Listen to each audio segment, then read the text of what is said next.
Hey everybody, and welcome back to Ducks and Download.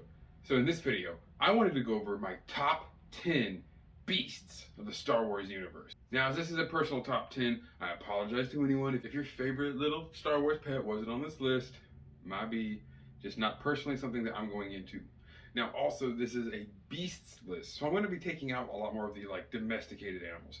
This is going to be the wildness of the Star Wars universe. Quick honorable mentions, of course, going out to the Nexu cat-like creature, an absolutely brilliant one, the creature that claws Padme in the Geonosian arena. And speaking of the Geonosian arena, we also have the Reek, the large three-horned animal, and the one that was facing off against Obi-Wan and Ackley. We also, of course, have the Loth Wolves and Loth Cats, amazing animals I know a lot of people love, but a little too cute to be on this list, even the wolves.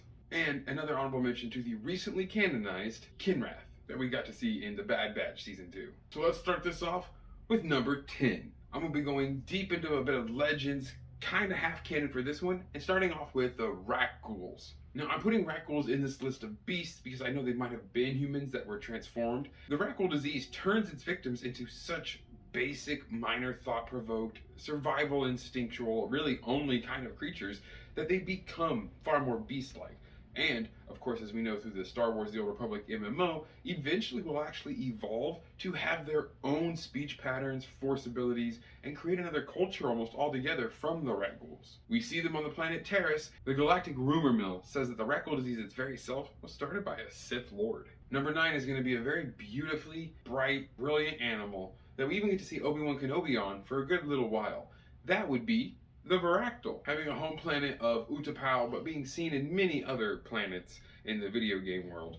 The Varactyl is a very long, reptilian-like creature that is perfect for scaling rocks and climbing, which would make sense as, of course, living in Utapau, the mains of the cities and most of the population live in giant geothermal steam vents. At number 8 is a super awesome creature, the Mynock. Now, these extremely annoying little buggers can not only survive in atmosphere, re-entry, or exit, but also the deeps of space. That's why we're able to find them on the asteroid belt, where they are sucking on Han Solo's Millennium Falcon in The Empire Strikes Back. The fact that these creatures feed off of energy and can survive the deeps of space make them all the more terrorizing, not to mention just how annoying they are. And they're also extremely well known as they've been around since the original trilogy. Speaking of an original trilogy beast, number 7 is going to be the Wampa.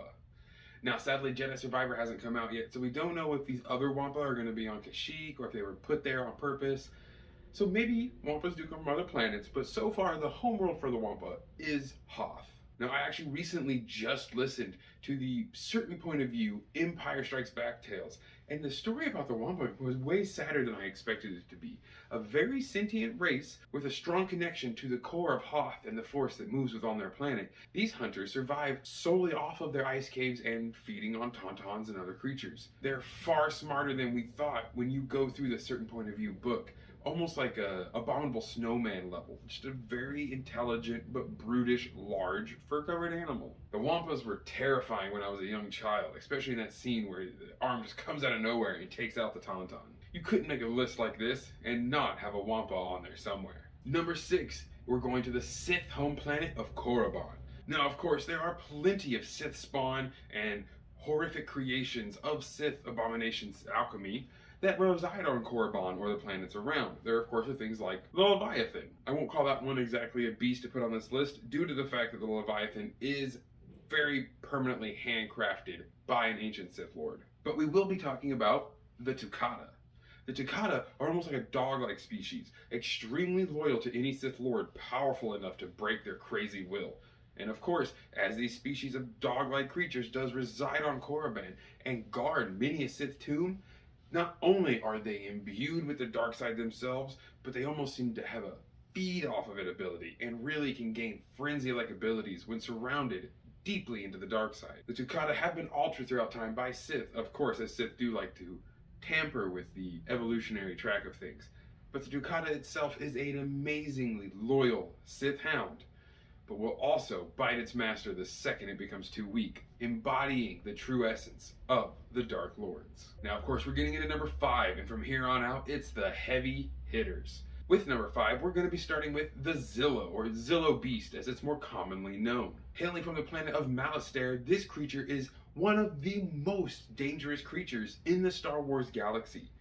Extremely powerful, lives for a crazy amount of time, and has the ability to fend off even lightsaber blows with its extremely thick armored skin. And how crazy was it that we just saw a new Zillo Beast in the new Bad Batch episode, confirming that the Empire is cloning Zillo Beasts on Mount Tantus more than likely. Now the Zillo Beast is one of the few creatures that might be able to go toe to toe with our number one, but we'll get there eventually. On number 4, we're going with the extremely iconic fan favorite Rancor. Rancors hail predominantly from Dathomir, but have also been found on Felucia and Tatooine. They are a huge commodity for outworld slavers or those looking to protect a large terrace of property, illegal underground beast battling arenas, and of course like the Hutts, just great ways to torture and kill and inspire fear.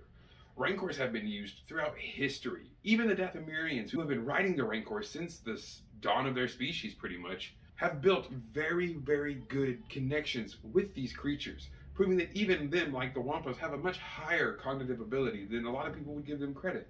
But they are still giant brutes that are not afraid to swallow you whole. The Rancor, of course, is one of the most iconic creatures in the Star Wars universe, but it's gonna have to stay at number 4 because the rest of these are absolutely stellar. Now, number 3 is a bit of a change-up though, because it can't really affect other creatures the same way it affects Force users. Number 3, we're going with the Nameless, the pseudonym or name for the Great Levelers species, a crazy amalgamation of pure just hunger and fear in the, I would almost say dark side, but just in the Force in general. It'll feed off of anything. These creatures can inspire true doubt, fear, unloyalty, and can shatter the mind of a Force user when nearby just by their presence, let alone if they actually focus an attack on that Force user. Now, if you aren't very imbued with the Force, Nameless aren't that much of a threat and far easier to take out, but that doesn't mean they're not still a crazy and clawed creature ready to take you out. Now, a lot of this list has been violent, crazy creatures. Number 2 might not be very violent, but if they accidentally take you with them, you're more than likely gonna die because you have no idea where you are in a galaxy far, far away. The amazing, the recently shown in Mandalorian Season 3 premiere, Purrgil. These guys make it all the way to number 2 because of how absolutely stellar their lore is. There are a few other creatures, like with the Minox, that can survive in the zero depths of dark, wild space. But so far, only the Purrgils can travel through hyperspace. That gift alone puts them super high up on this list. The ability to push oneself through dimensional hyperspace travel just with whatever bioluminescent ability they seem to be showing off when they're getting ready to jump to hyperspace, that is so cool. To have a hyperdrive built into an organic system. I'm surprised no one tried to tear apart the Purrgils and like put that technology in other living creatures. Thankfully, the Yuzong Vong didn't show up, or that's exactly where that would have gone. And number 1, my personal favorite, and one of the badass, most dangerous creatures, the Krayt Dragon. Now, I know a lot of people are going to be very surprised at me for not having a Sarlacc at all on this list. And the Sarlacc was almost on this list. But when I really put it down, the fact that they sit just in one area and just kind of chill for their whole life, eating whatever comes near them. But a Krayt Dragon usually lives in a hollowed out Sarlacc pit.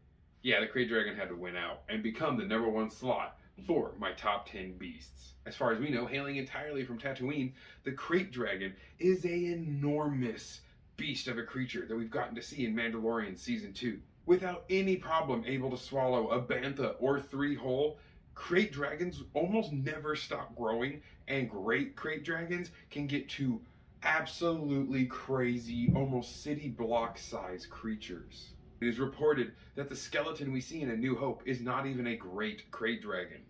Now, the Krayt Dragon we do see in Mandalorian is a far larger species, but even that one is not full record length of the Krayt Dragon.